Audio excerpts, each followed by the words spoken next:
I make that 10 o'clock, so we'll make a start. Good morning, fellow members, officers and members of the public. Welcome to this morning's Audit and Governance meeting. My name is Councillor Matthew Hall. I represent Sherborne West and I'm Chairman of Audit and Governance. First things first, we'll go around the virtual room and do some introductions. So if councillors could be prepared with their microphones, please. So first one on my list is Richard. Morning, I'm Councillor Richard Biggs and I'm the Vice Chairman and Member for Poundbury Dorset. Next on my list is Simon. Hello, good morning. It's Simon Christopher and I'm the Council Member for the Marshwood Vale. Susan. Hello, my name's Councillor Susan Cockin. I'm a member for Portland. David. Good morning, everybody. David Gray, Councillor for Radipole. Brian Heatley. Good morning, I'm Brian Heatley. I'm one of the councillors for Rodwell and Wyke in Weymouth. Knock. Good morning, I am Knock Lacey Clark and I am the councillor for Blandford Forum. And Bill.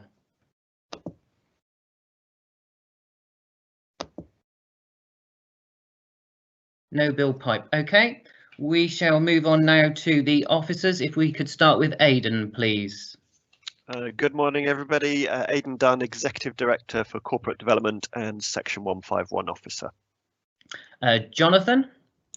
Good morning, everyone. Jonathan Mayer, Corporate Director, Legal and Democratic, and your Monitoring Officer. Mark.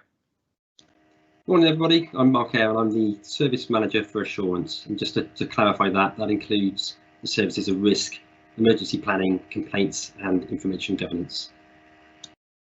David. Good morning, everybody. My name is David Trotter. I'm the Risk and Resilience Officer and I sit in the Insurance team and the Emergency Planning team. Thank you. Claire Lodge. No. Fiona. Morning, Chairman. Fiona King here, Democratic Services Officer. And finally, Susan. Good morning, Chairman. Susan Dallison, Democratic Services, producing the meeting this morning. Brilliant, thank you. Just a few things to begin with. Can I remind all members and officers when not speaking, please mute your microphone. For anybody wishing to ask a question, can you please notify me through the meeting chat on the sidebar of your screens? OK, on to the agenda. Agenda item number 1, which is apologies for absence, please, Fiona. Apologies from Councillor Mike Parks and Councillor William Trite. For those of you who don't know, Mike Parks is a retained fireman, so he's been dealing with the fires down in the Wareham area, so he's been extremely busy at the moment. OK, agenda item number 2 is the minutes of the last meeting. Can I, as it were, virtually sign those? If anybody has an issue with the minutes, could they please notify me in the meeting chat bar? If not, we'll accept that as confirmed. OK, nothing coming through, so we'll have that as confirmed. Item number 3, do any members have any declarations of interest? I'll take the silence as no. Then we'll move on to public participation. Have we had any public participation, Fiona? No, no questions or statements. OK, thank you. So into the main part of the agenda, which is item number 5, the annual governance statement. So I shall hand over to Mark Eyre, who will be leading on this. Thank you. Good morning, everybody. I'm Mark Eyre and I'm the Service Manager for Assurance. So a bit of background. Production of an annual governance statement is a statutory requirement and it sits with the annual accounts. What it does is it explains the processes and procedures that are in place for the council to carry out its duties in an effective manner, and it's signed off by the leader of the council and also by the chief executive. This is the very first annual governance statement for Dorset Council and it builds on the approach that each of the predecessor authorities undertook. The evidence base for the statement comes from 2 main sources: the Local Code of Corporate Governance and the Council's Corporate Risk Register. The local code is included at the appendix of this report, whilst the risk register is included as a separate item on the agenda for later discussion. But for the final submission of the statement will be included at Appendix B. This year's statement and supporting evidence has been prepared by our Risk and Resilience Officer, David Trotter, who joins us today in consultation with lead officers for each of the governance themes.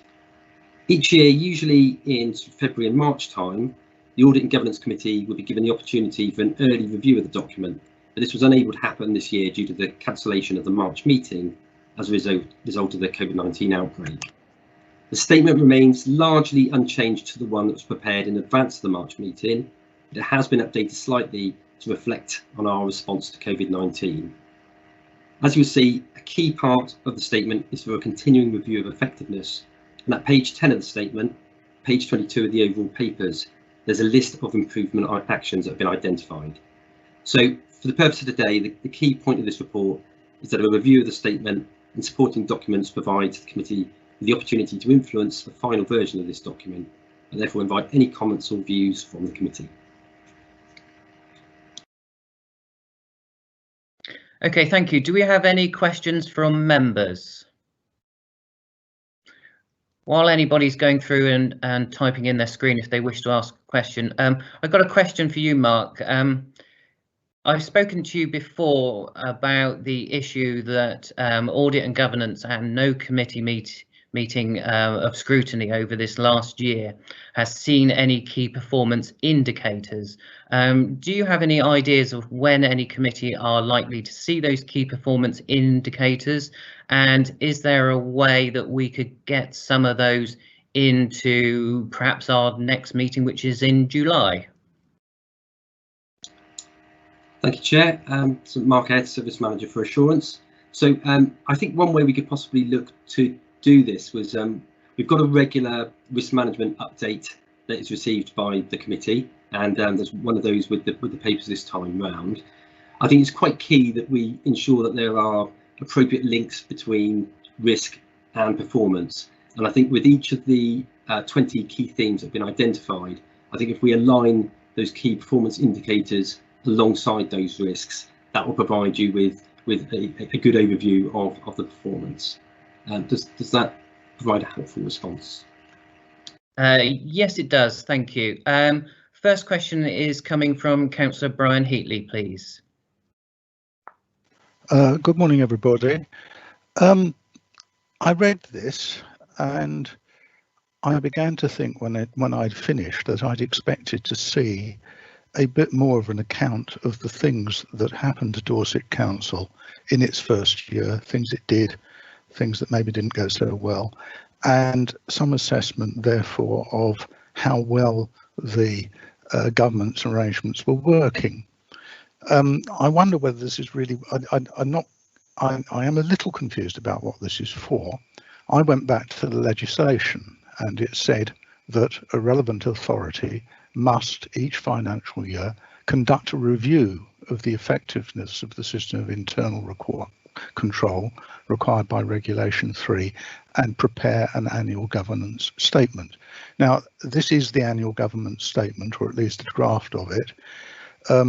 The review, presumably, and this is my first question, is what we are doing now. And the review should presumably be reflected in the annual governance statement. Is that right? If it is right, I think there are one or two implications of it that I would like to draw out. Over to you, Mark. Thanks, Chair.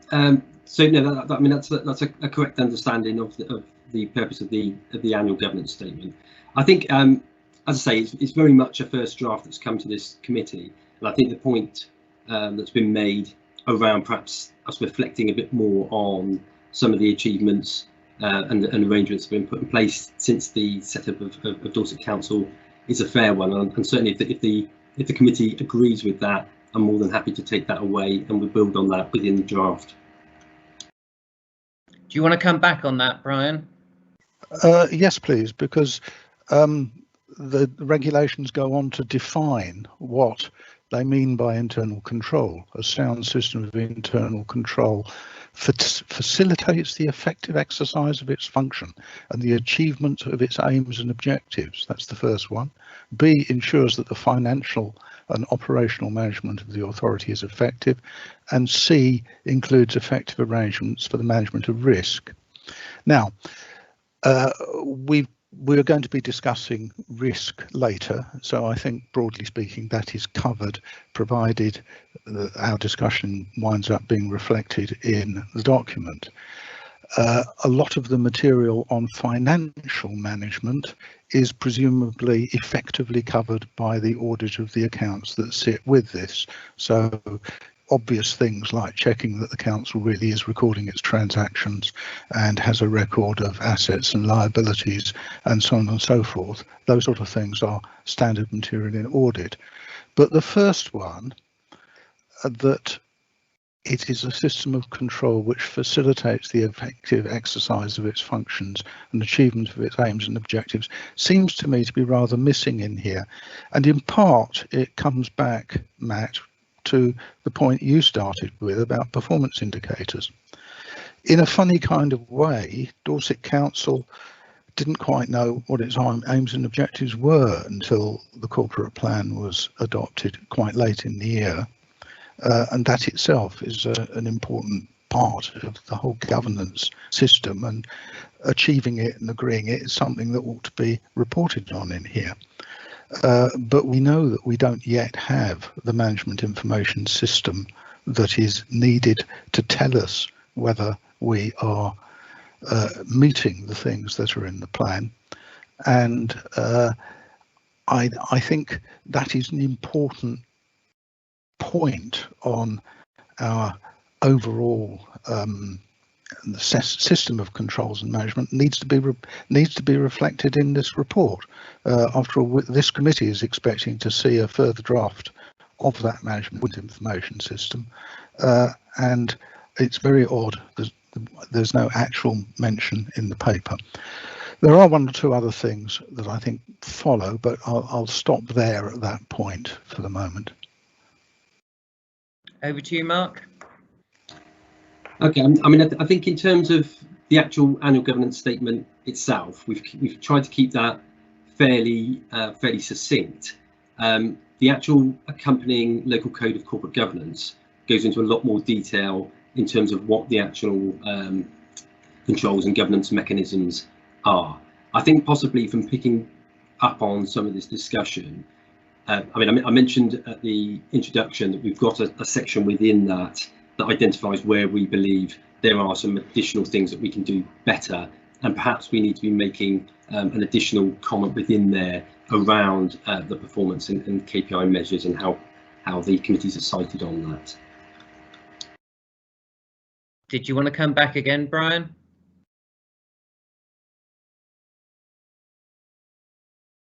I'll take that as a no. No, sorry, I failed to put my microphone on. No worries, Brian. Carry on. I think look. This is a new. One of the things that I find odd about the paper is that it has very little recognition that this is a brand new council which has had to face all kinds of management issues over this first year, and just getting a corporate plan in place is important and has been done, but we don't yet quite have the mechanisms for knowing whether we're doing it or not. And I find it odd that we're not mentioning things like getting a corporate plan in place. It is, after all, a positive point. It's not a negative one. Just rather strange. Maybe no one agrees with me, in which case I'll shut up. Councillor David Gray, did you want to ask a question? Yes, please, Chair. It's a sort of variation on a theme that you started and Brian so eloquently has talked about. But the thing I find strange about the AGS is, and this is true of perhaps of a lot of documents that come out, is it talks about efficiency and it talks about effectiveness. But we don't very often talk about value for money, and I'm not sure how it sits within a document like this. But we should be striving for the best value for our residents, and we don't talk about value for money in a local government way very much at all. And my comment is really about the tone of the document, and whether the organisation as a whole has got value for money at its heart, because we are spending residents' money. We talk about efficiency and effectiveness, but we don't have KPIs. But we don't talk about value for money. Thank you. Mark, do you want to come back on that? And I don't know if Aidan wants to chip in because of the issues of value for money.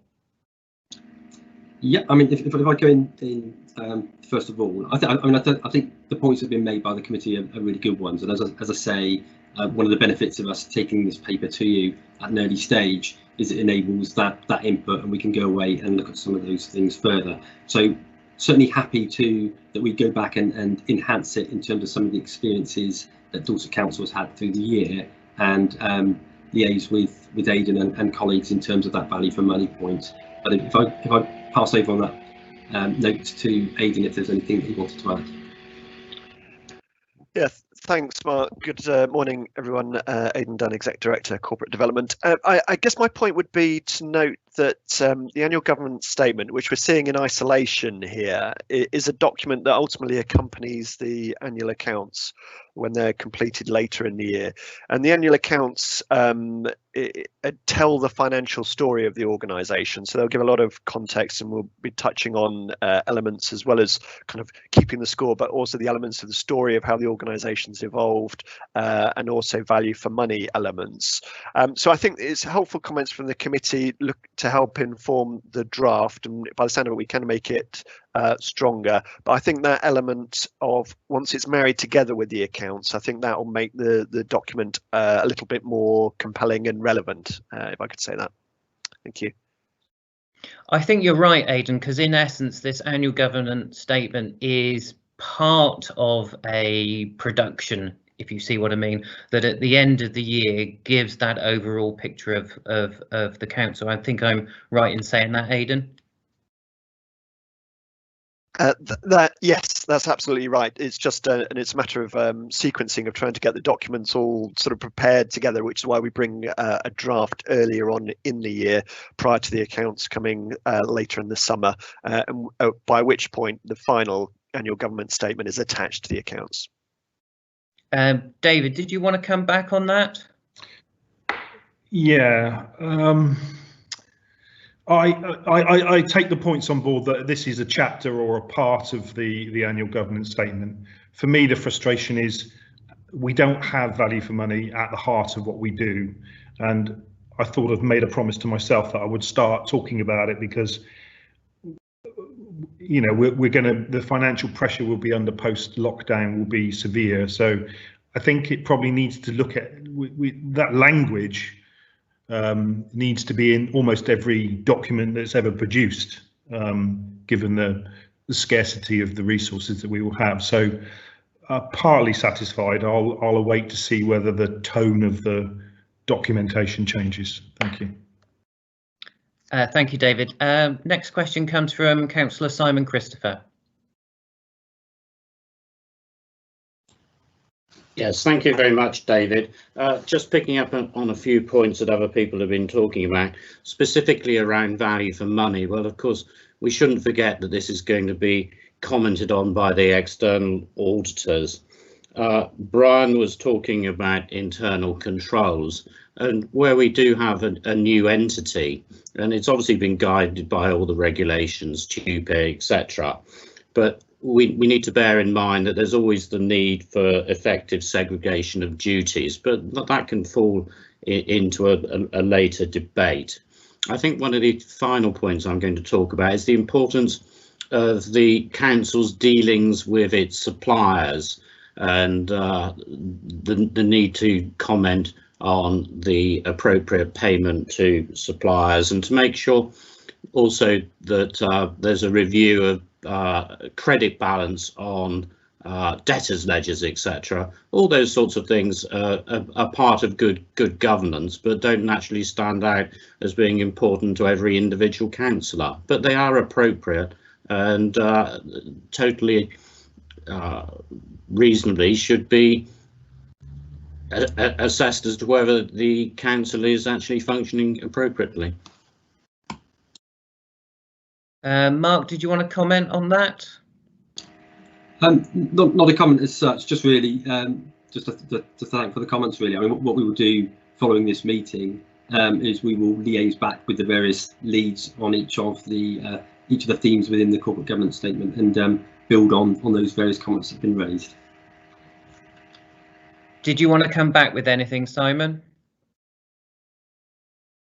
No, not specifically, because of course many of these questions for another day with our discussions with internal and external auditors. Okay. Quick question perhaps for you, Mark, and perhaps Aidan as well. Are we in a position where you can take on board the comments from the councillors this morning and, how shall I put it, tweak this governance statement to reflect those requirements and get it back to us? Is that possible? Yep, so Mark Ayres, Service Manager for Assurance. Yep, I'm certainly happy that we do that.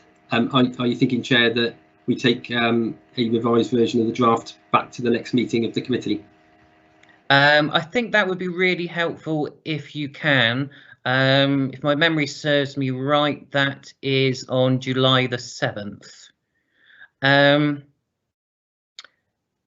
I believe Councillor Susan Cocking has got a question as well, please. Hi everyone. It's not so much a question. I just support what David Gray's saying about value for money, because I'm always saying at Portland Town Council, I'd like to see some stuff around value for money, because it's not our money that we spend, it's taxpayers' money.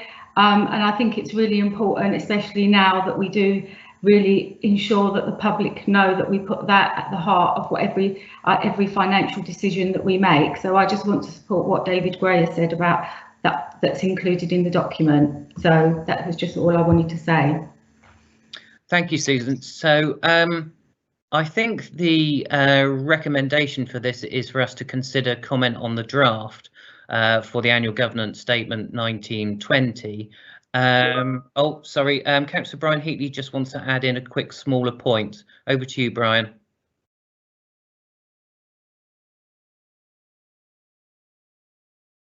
Okay. No, I'm here. Sorry, yeah. I'm too slow. Yeah, one other curious thing which I thought was missing. In the course of the year, right at the end of the year, the council decided to change the structure of its review and scrutiny committees. Now, if you take an action like that, there were presumably reasons for it. And it seems to me that in a report on the council's governance over the year, the fact that it decided to make a change is something which at the very least should be reported. I have a couple of other minor points, but I will make them in writing afterwards. I'm sure we want to get on. Okay, thank you, Brian. So is everybody happy that we as a committee ask Mark Ayres and his team to take this annual governance statement away, take on board the points that we've made and bring this back to us hopefully in July's meeting? If everybody is okay with that, I would like to ask Mark to do that. If anybody has got anything that they wish to say at this point, can they just please put it in the meeting chat bar at the side? Which is not happening. So Mark, are you okay to do that and to bring that to us for the July the 7th meeting, please? Thanks, Chair. I'm happy to do that. Brilliant. Thank you. We will now move on to agenda item number 6, which again is going to be spoken on by Mark Ayres, but also with David Trotter in tandem. So over to you, Mark. Thank you very much, Chair. So again, Mark Ayres, Service Manager for Assurance. So the committee's previously received updates on the Council's Corporate Risk Register, and as I've previously explained at other meetings, we're on a bit of a journey in terms of the development. What we have are 20 corporate risk themes, and those are set out in the appendix to this report. Those themes are then informed by individual risks that have been identified by the services themselves. So to provide you with a little bit of background on that, whilst arriving at that service risk detail, we consulted with heads of service and service managers to identify what they saw as being the key risks within their own service areas, and these were then aligned to those 20 corporate risk themes.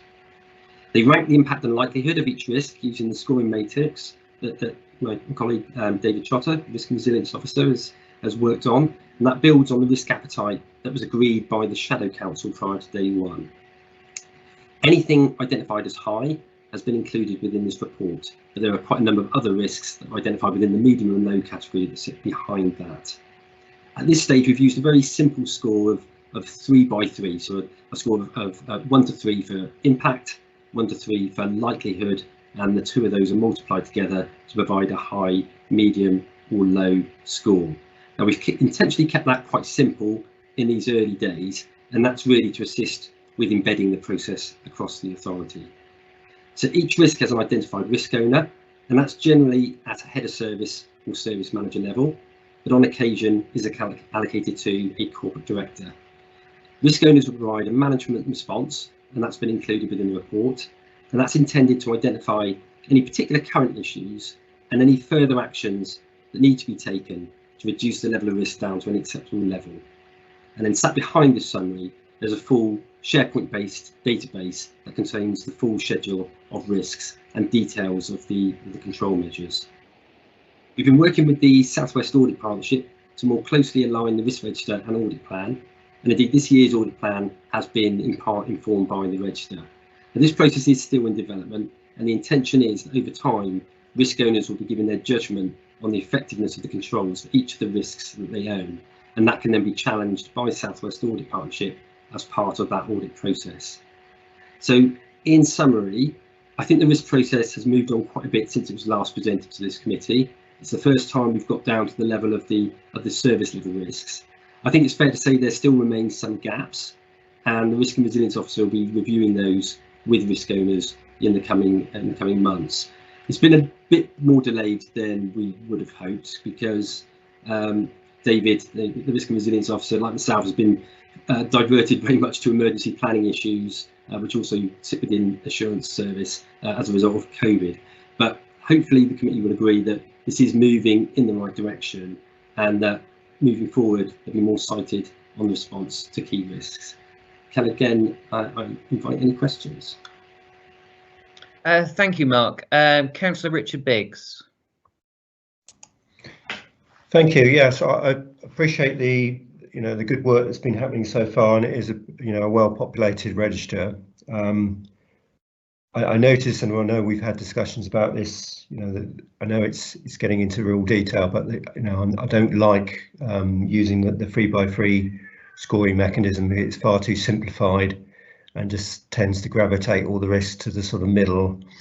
And if you have a 4 by 4, it just forces people to try and define exactly where they are. 40% probability is not a low risk in anyone's sort of anyone's book. The other thing I'd like to see, I think, for this committee, would be really useful to have sort of column on there to see what the action to date is, with comments, so we can actually maybe in red, so we can see what has happened directly since the last time we reviewed it. And it's all right saying it's all there in the detail and you've got to keep going back and forwards, but it should be quite transparent, and you could put brackets what the percentage complete is and things like that. I know that all makes more work, and it's a balancing act, isn't it? The other thing is, Matt, you mentioned linking them to the performance indicators. I mean, that might be quite cumbersome because there could be an awful lot of KPIs. I mean, what they should obviously do is link to the corporate objectives, and if there's some key KPIs maybe that put that, but you could end up with sort of 10 KPIs or something, and again that could become a bit of a burdensome process. And I think the key thing is to link them to the corporate objectives firstly, in my view. But it's good that I think we're off to a good start. Did either Mark or David want to come back on those questions or points? Thank you, Chair. If I can come back first of all, so it's Mark Eyre, Service Manager for Assurance. Really helpful comments, those I think. I agree we could do that. We could build something in which shows the progress that's been made since the last report. I think that's quite helpful, particularly I think as we've discussed before with risk papers, as there's sometimes been a little bit of concern that you can move from meeting to meeting without any form of movement of the risk, and that will become far more clear, I think, if we find a way of showing the progress over the quarter. So we can certainly work on that. And picking up on the point about the KPIs, I think possibly one thing we could look to do, which might be helpful, and again appreciating that we do have quite a number of KPIs and it could become out of control. But if we were to work with each of the accountable officers for those 20 risk themes, and the accountable officers are all the executive and corporate directors, we could identify for each of those 20 themes the most essential KPIs perhaps, and align those within the report. Just a thought there, Chair. Thank you, Mark. David, did you want to say anything about the matrix or anything like that? Yes, of course. Thank you, Chair. It's David, Risk and Resilience Officer. The 3x3 matrix approach really follows the previous 5x5 matrix. So I've tried to simplify it to red, amber and green, and to really get better engagement and empowerment from the accountable officers, which seems to be working really well. But moving forward, I totally agree with Councillor Biggs' comments that we are looking to develop and implement a 5x5 matrix, which actually covers everything that Councillor Biggs reported. And as regards to the key performance indicators moving forward, but when those indicators are embedded and agreed by committee, etc., I'll be looking to link relevant risks into the performance measures, so you get a really good sort of like almost like knit together, and gives a true reflection of performance. And everything I'm trying to do moving forward is actually provide members and officers with a snapshot of performance at a glance, and then you can sort of dial down into the detail of the area. I hope that makes sense. Thank you. Thank you, David and Mark. Richard, did you want to come back on any points that were raised? No, I think everything's in hand. Obviously, we look forward to seeing what the changes are and being taken on board as we move forward, really. But no, that sounds good. Thank you, Richard. Next question comes from Councillor Simon Christopher. Okay, thank you very much, Matt. I'm going to refer particularly to CRR03, failure to recruit, develop and retain the required workforce, and in particular the concern where we have a situation where we lose a head of service, etc., and the need to make sure that we have effective support for those who lead our departments, and a recognition of the amount of stress that they go through. And there is indication here about change, etc., and how major change affects stress. But I do think this is a particular risk, and certainly with the demography of our area, and we've heard so much recently about the difficulty in recruiting staff, and I think that's something that really should be a great focus of the council, to actually retain staff, and more to the point, to be able to have good recruitment of staff, and indeed not rely on agency staff to the extent that we have. And I think there is a sort of reputational risk, and there is great mention in this report, if you look at it closely, in the engineering section, and the risk of senior people retiring in the near future. So I think the demography of our staff is a very crucial area, and I'd welcome comment on that. Do you want to come back on that, Mark? Yes, thanks, Chair. Yeah, I'm wondering whether possibly what might be helpful for a future version of the report, and I'd certainly welcome the committee's thoughts on this, is that we've gone into the detail here with the individual service level risks. As I mentioned earlier on, we do have an accountable officer at the executive or corporate level that owns each of those 20 themes. I'm wondering whether it would be helpful to get that general overview from each of those accountable officers for those 20 themes, which would then give you, sort of using the example that was just raised around recruitment and retention, would give that wider whole council interpretation of it rather than the specific service risks. Thank you, Mark. Aidan, I believe you want to make a comment? Yeah, thank you. If I could just comment in general about retaining our workforce and the value that we put on our workforce. Absolutely, you know, they're essential. You know, the key part of the organisation, which is why we've tried to we've set ourselves the ambition of being the employer of choice. So for that means for us that people want to stay working for us. But also that when we do recruit, that we attract a competitive field. I think it is interesting to think about those comments, not only in the context of where the council's come from in the last year with all the convergence work, which is leading to quite a significant turnover of staff and a loss of historic knowledge, but also where we are right now in the COVID crisis. I think a secure job in the public sector is an attractive proposition. Who knows what the coming months will mean for the wider jobs market and whether we do become a even more attractive employer. But one of the kind of wider implications is just thinking through, I mean, what we've learned over the last 10 weeks is perhaps we don't always need to, for those staff that are office based, they don't always need to be in the office. Do we, will it enable us to cast our net further afield? So rather than having sort of needing people to come and relocate to relatively expensive Dorset, are we able to employ more people and have them working virtually like we've done over the last 10 weeks? So I think it's going to be, and not only that, but what the modern office is going to look like post-COVID is going to be a really interesting factor as well. So I think my point is generally that the jobs market, the employment market, and the nature of work, and in particular office work, is going to be changing over coming weeks and months. And I think we as a council need to be on top of that as well if we are to be the employer of choice. Thank you. Thank you, Aidan. Councillor Brian Heatley has a question.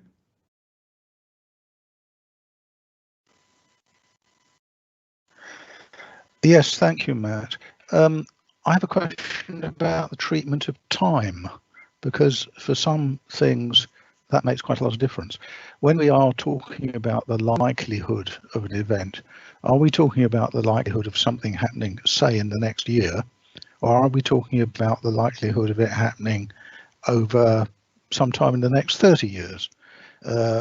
Obviously, this is very pertinent to climate change.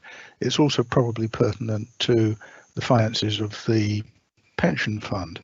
And I feel that there's a bit of ambiguity here. Which way is it? Are we mainly looking short term with these risks, or are there some risks where the likelihood has been computed on a long term basis? Thank you. Did you want to come back on that, Mark? Yes, thank you, Chair.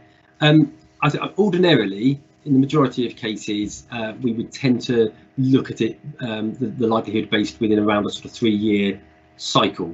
But I appreciate that becomes a little bit different with some of the longer term areas like climate change. So there is a bit of a judgment made on occasions, but ordinarily we'd be looking at a sort of a 3-year period.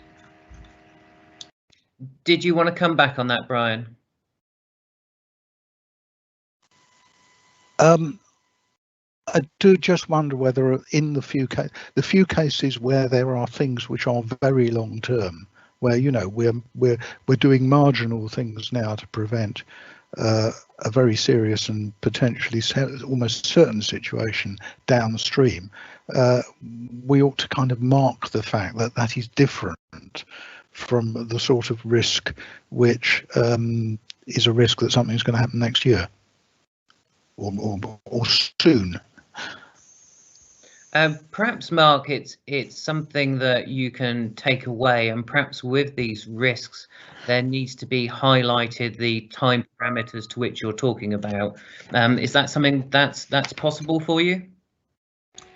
Thanks, Chair. Yeah, we're certainly happy to look at that. Thank you. Next question comes from Councillor Richard Biggs. Thank you, Chair. Just picking up Aidan's points about sort of new ways of working, etc. Are we proposing to sort of have an opportunities register as well as a risk register? Because, you know, there is, if we all got together, we could think of improvements and ways of working, and that's equally as important as the risks that are facing this council. You know, how do we maximise those really good opportunities and harness the sort of views of staff who are probably coming up with some good ideas right now?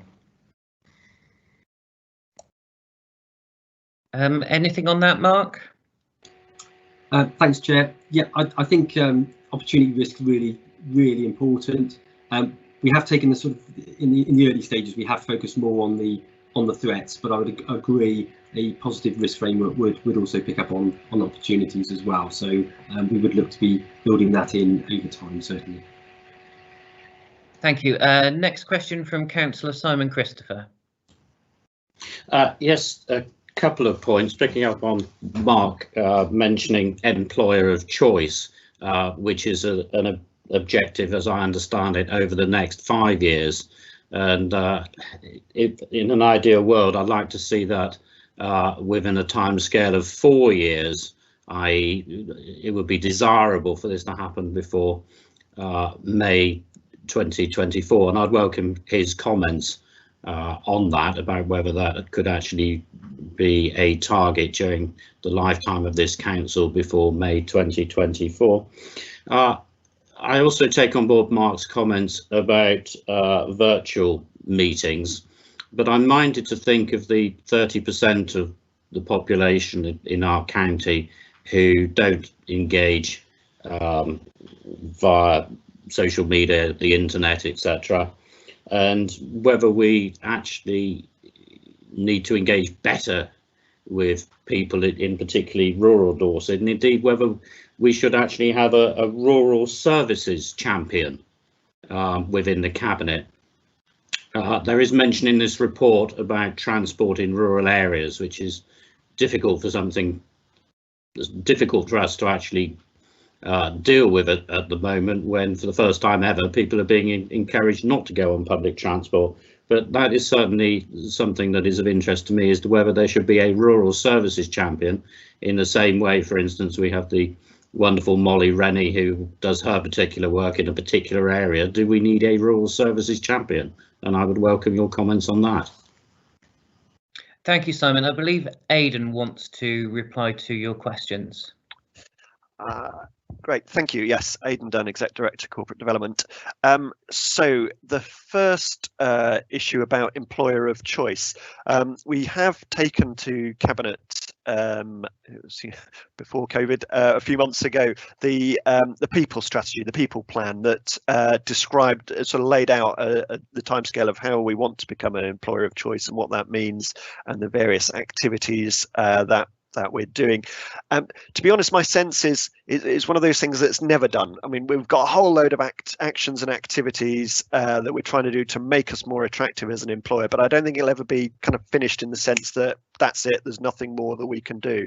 So we're continually trying to improve, but it's certainly, we're putting a lot of work in at the moment, in terms of, we've had a staff survey in early part of this calendar year to get a sense of where people are within the organisation, how they feel committed to the organisation. And then just 2-3 weeks ago, we did a further quick follow-up pulse survey, sort of just a quick, gave staff a short chance to respond to 3 or 4 questions, just to get a sense of where they're at.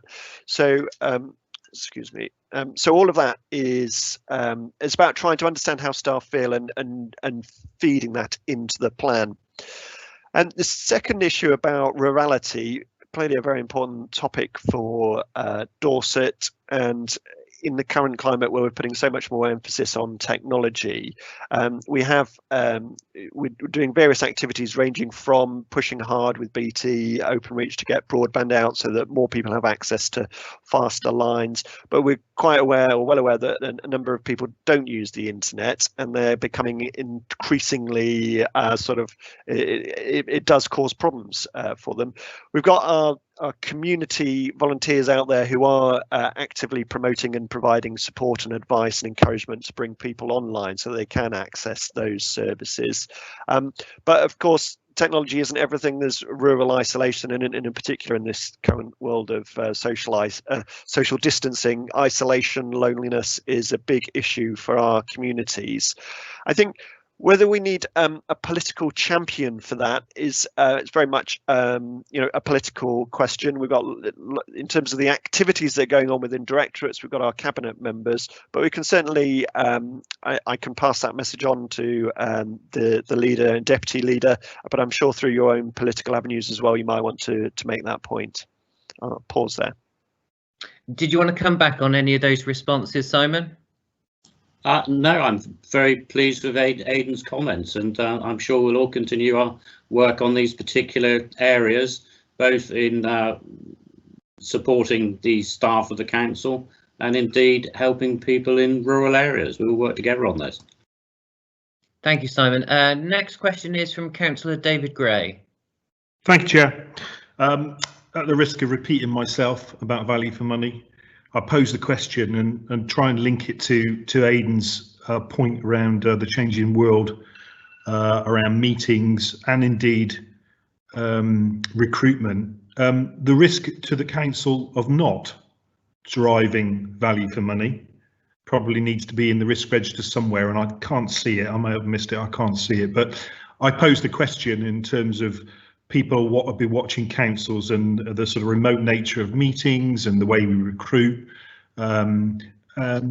Should value for money be in the risk register somewhere? Thank you. Did Mark or Aidan want to come back on that?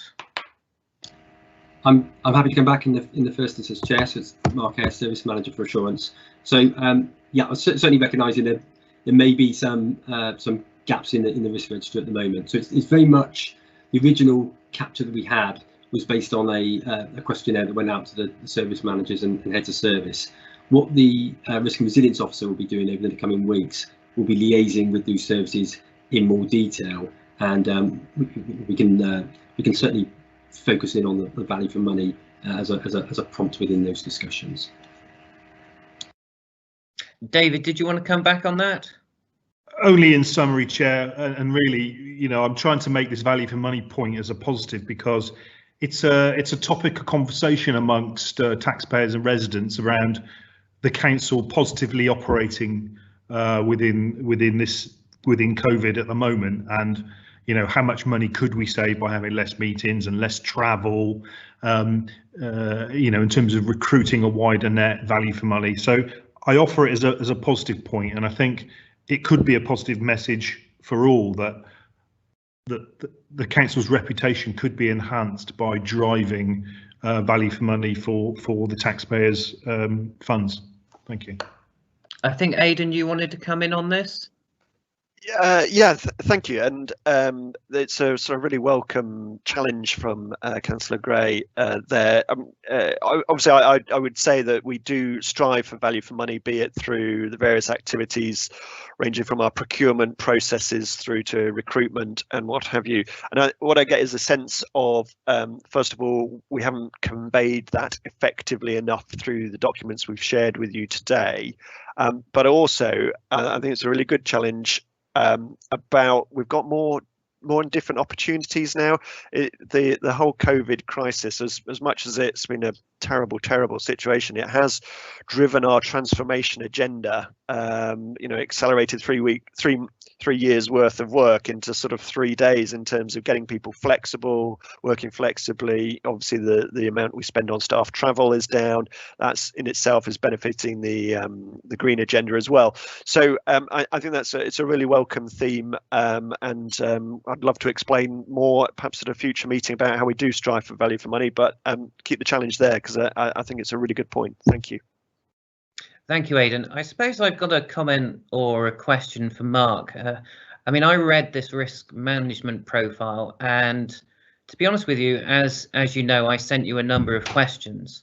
Whenever you do a report like this, it sort of it leads to more questions than it does actually answer. And I wonder whether you feel that there is a place either for a larger report or an ability to have the service heads in the room so that we can actually discuss those risk management issues and the proposals in a more thorough basis. What would your thoughts be on that, Mark? Thanks, Chair. I think possibly what may be quite helpful in advance of future meetings, if once we've pulled together the risk update, if there are particular risks that members of the committee would like to focus on, I'm sure we could liaise with the appropriate risk owner to get them available for that meeting to pick up any more detailed questions.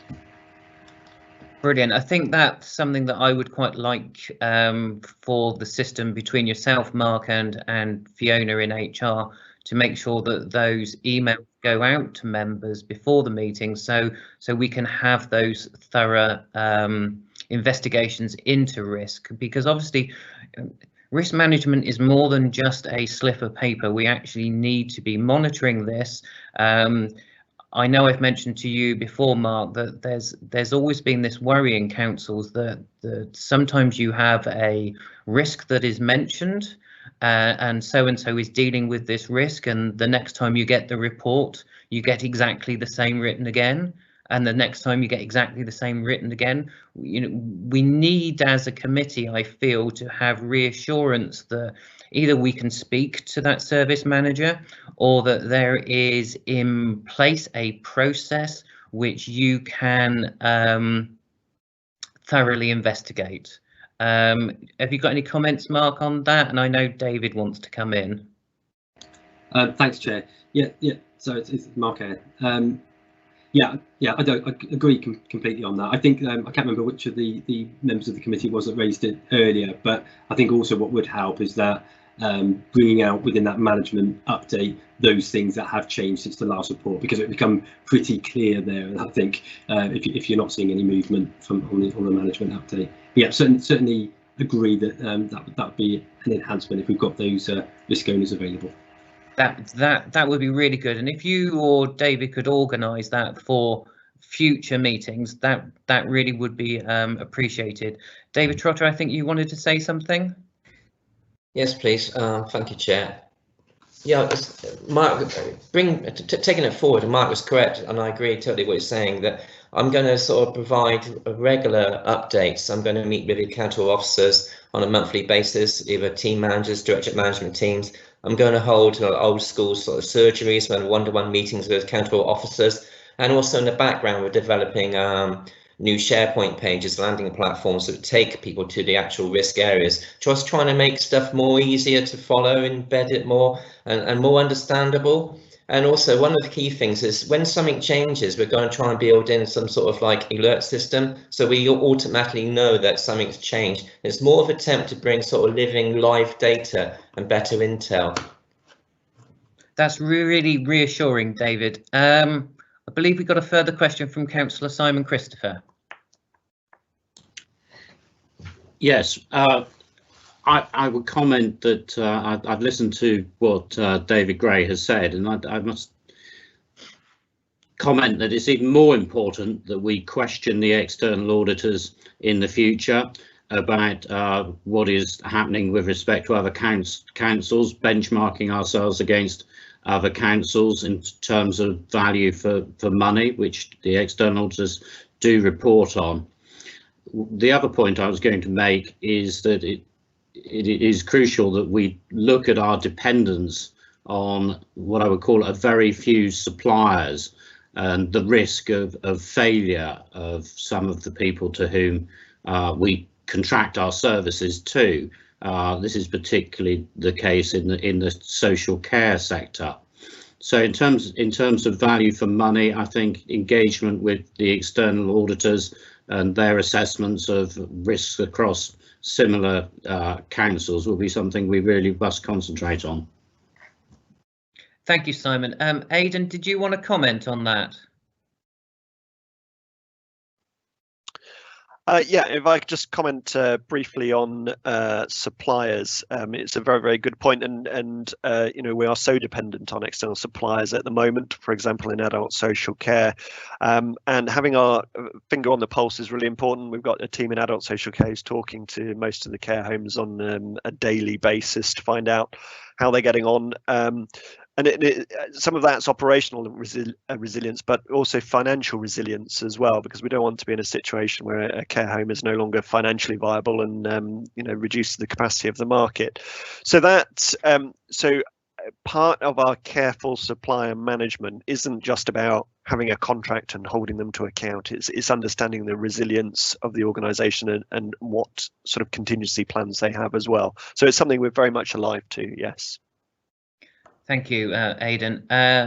Final question, I think, from Councillor David Gray. Yes, thank you, Chair. I just wanted to complete my comments that Aidan made on value for money, and then I'll shut up about value for money. I sort of agree with Aidan that I think it is not only doing the right thing in terms of value, it's also seeming to do that, and I think our communications outwardly about value for money need to improve.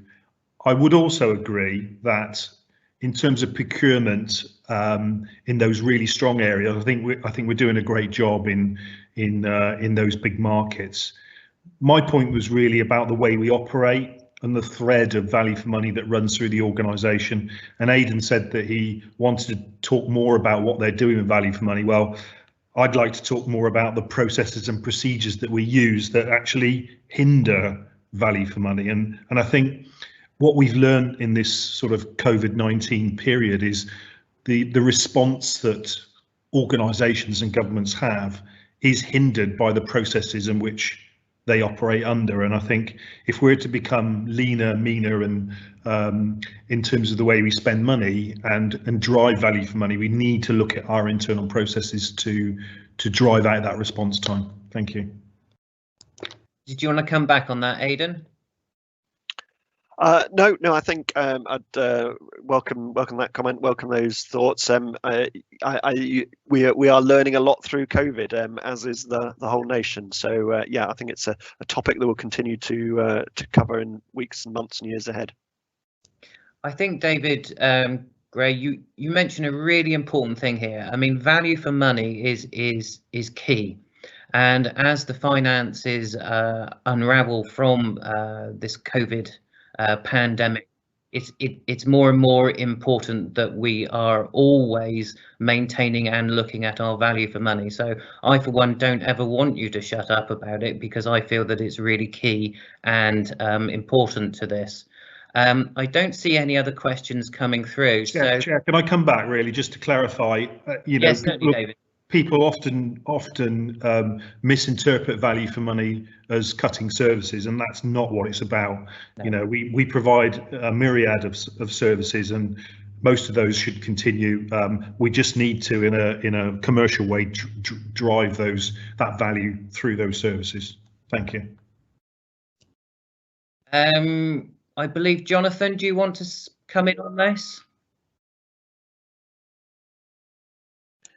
Chairman, it was simply to ask whether, in the light of Councillor Gray's last comments about value for money and some of those things in our systems and our processes that might act as blockages to that, whether you want to add an item to your work programme to look in more detail at that. I personally do, and I'm sure David will agree. I agree. I think probably, though, because of the size of the organisation and the processes, it really needs to be focused on a particular area. So if you're going to add, whatever the big areas are that we think, there's some value in looking at those services to make them, those processes to make them more efficient, I think it should be quite defined.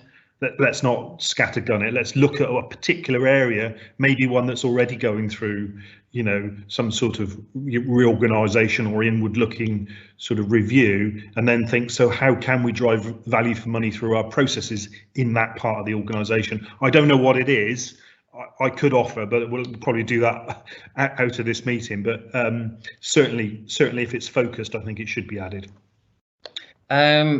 Aidan, did you want to come back on that? If you have any suggestions of where we would like this, or should this work programme have as a starting point? Can I take that point away and discuss with colleagues? because it would be good if we could find something that complement, as Councillor Gray just said, something that complements work we're already doing. But can I take that point away? You certainly can, and I would appreciate, and I'm sure the rest of the committee members would, in knowing sort of what your outcome from those discussions are, please. Brilliant, thank you, Aidan. I think that is it for this agenda item. I don't see any other questions coming through on the chat bar, and we are asked to review this agenda item, so we have. Thank you very much, Mark. I'm sure you can take away a number of the members' comments and enhance what you're doing, let us know what you're doing, etc. Did you or David Trotter have any final comments you wanted to make? Just Mark here. No, just really to thank the committee for the very helpful comments on both papers, actually. Thank you. Thank you, Mark. Right, committee, we will now move on to the final agenda item, that is number 7, which is urgent business. This is going to be spoken on by Jonathan Mayer. Good morning, Chairman. Jonathan Mayer, Corporate Director, Legal and Democratic. So just to remind members, and for the benefit of members of the public, one of the areas of responsibility of the Audit and Governance Committee is member conduct and member behaviour. And that's not just Dorset Council councillors, but also the 1,400 or so parish and town councillors across Dorset. We have 2 subcommittees that support that work. One is an assessment subcommittee carrying out initial assessments of complaints that come in. The other is a hearings subcommittee that reviews those complaints that have gone on to a formal hearing. The issue we've got is that complaints have continued to come in during the COVID period. We've not been meeting as an assessment subcommittee.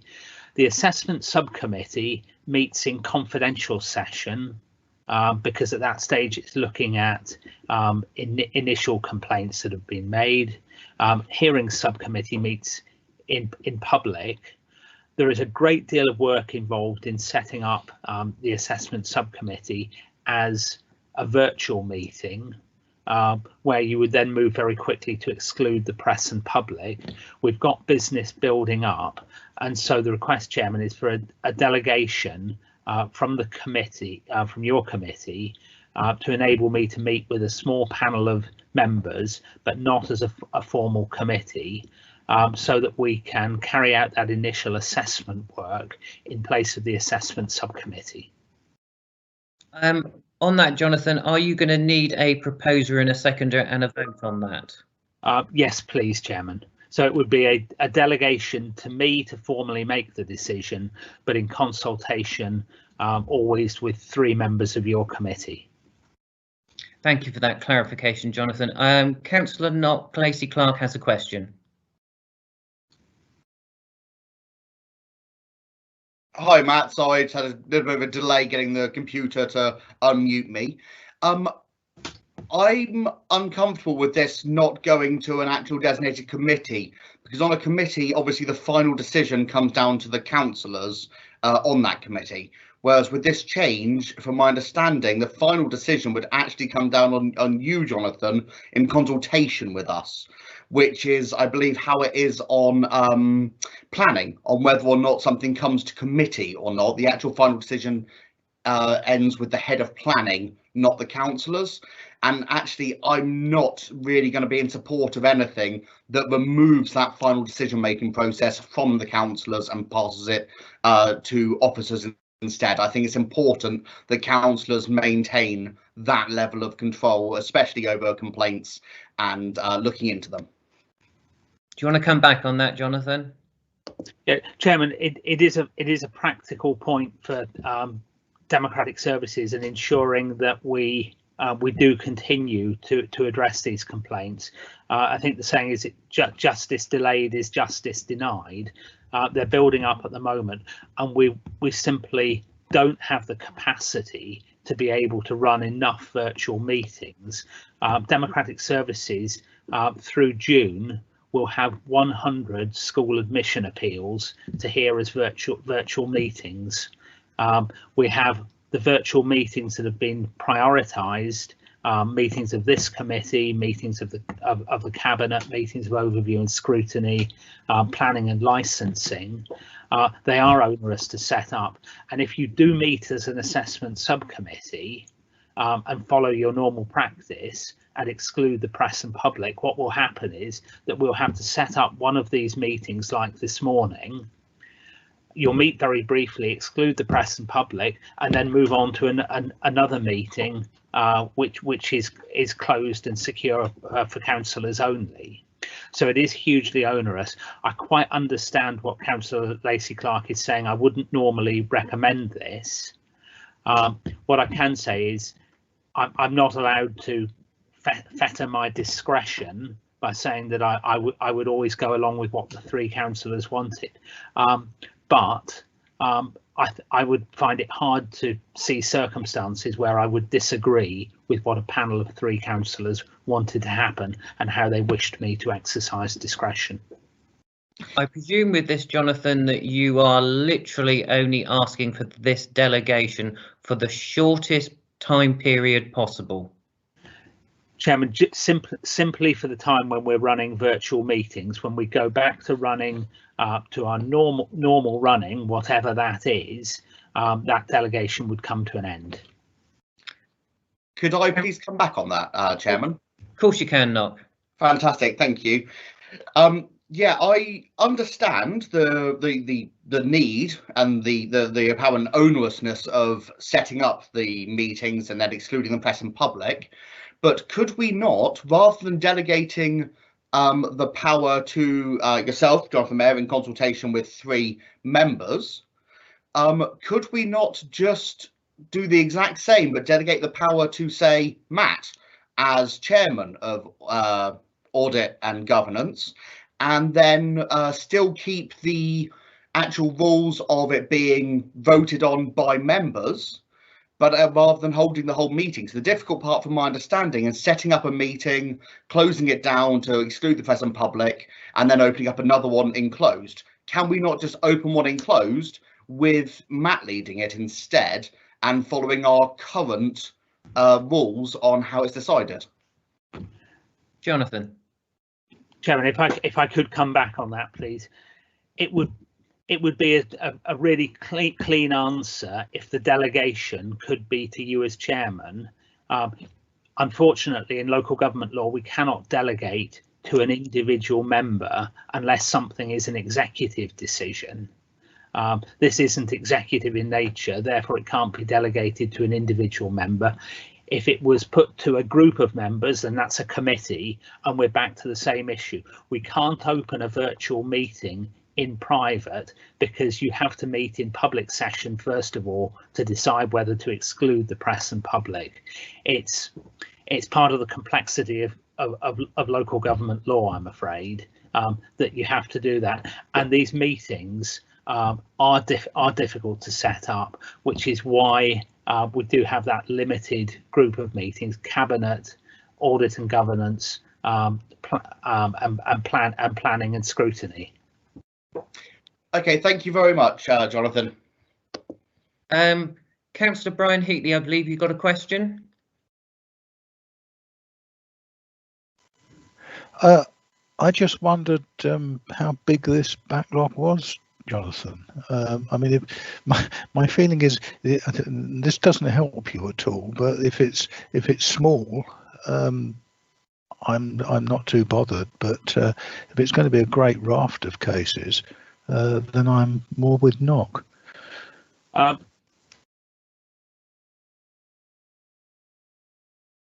Jonathan?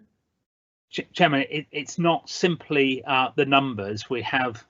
I'm reluctant in an open meeting to say too much, but we do have one particular local council in Dorset where there are very pressing problems in that council that need to be resolved quite urgently.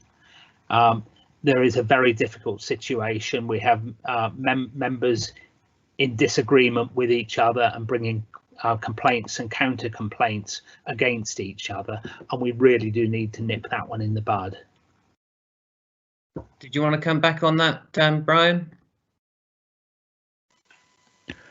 I mean, if it's a relatively emergency way of dealing with a pressing situation, my instinct is to go with it. But I am reluctant to think of it becoming a routine for a lot of cases for a long time.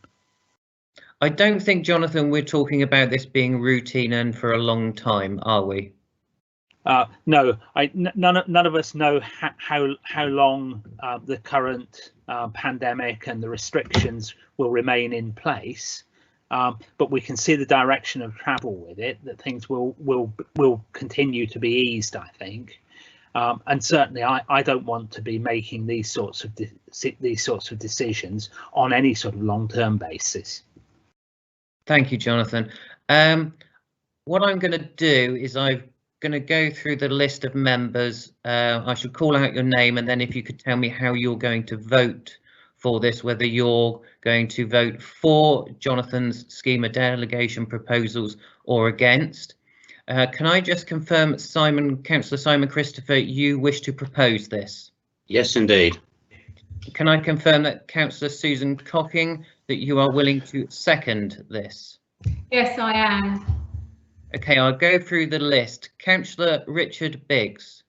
Support. Councillor David Gray. Against. Councillor Brian Heatley. Rather reluctantly support. Councillor Nocturian Lacey Clark. Against. And for the record, I shall abstain on this. So I believe, Jonathan, that is passed. Thank you, Chair. Thank you, Chairman, and thank you, members. And I will, of course, keep this to the bare minimum. Thank you. That's brilliant, Jonathan. If you could keep all members of this committee up to date on, shall we say, the numbers of meetings we're talking about, so that everybody is aware that sort of through this schema delegation that we're talking about 1, 2, 3, you know, etc., so that people are aware. I would appreciate that. Thank you, Chairman. I believe, unless there is any other business, we are at the end of the meeting. Thank you very much, members and officers. I call the meeting closed at 12 minutes past 11. Thank you. Thank you. Thank you.